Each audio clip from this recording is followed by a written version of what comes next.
7 గంటల పాటు 111 విమానాలు ఈ 12 షిప్పుల నుంచి వరుసబెట్టి వాడింది అమెరికా.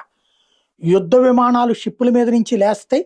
ఆ పైన ఇరాన్లోని కీలకమైన స్థావరాల్ని ధ్వంసం చేసి వస్తాయి.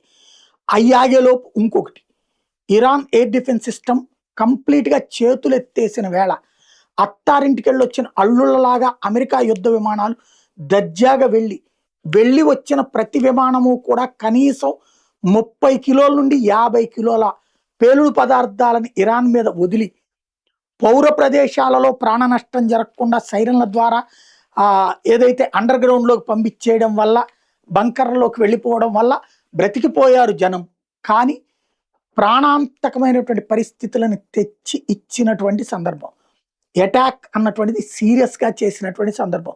రాబోయేటటువంటి రోజులలో కూడా ఏ స్థాయిలో వెళ్ళాలో ఆ స్థాయిలో చేసుకొచ్చినటువంటి సందర్భం, ఏం జరుగుతుందో చెప్పిన సందర్భం. 60 రోజుల పాటు యుద్ధం ఉంటుందని అమెరికా అధ్యక్షుడు ట్రంప్ వాళ్ళ పార్లమెంట్కి చెప్పిన అరగంట నుండి ప్రారంభమైనటువంటిది వరుసపెట్టి దాడులు.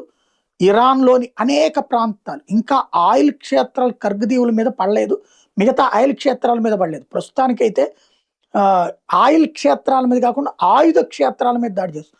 డ్రోన్లు తయారు చేసేవి, మిసైల్ తయారు చేసేవి, లేదా స్టోరేజ్ ఉన్నటువంటి పాయింట్లు, వాటన్నిటిని ముందు తుత్తునియలు చేస్తుంది. దాంతోపాటుగా మౌలిక వస్తువులు, రోడ్లు, రైళ్లు, వంతెనలని ధ్వంసం చేయటం ప్రారంభించింది. ఏదైతే ఇజ్రాయెల్ వెళ్ళి అప్పట్లో చేసుకొచ్చినటువంటి తరహాలో ఇప్పుడు భారీ ఎత్తున విధ్వంసం జరుగుతోంది.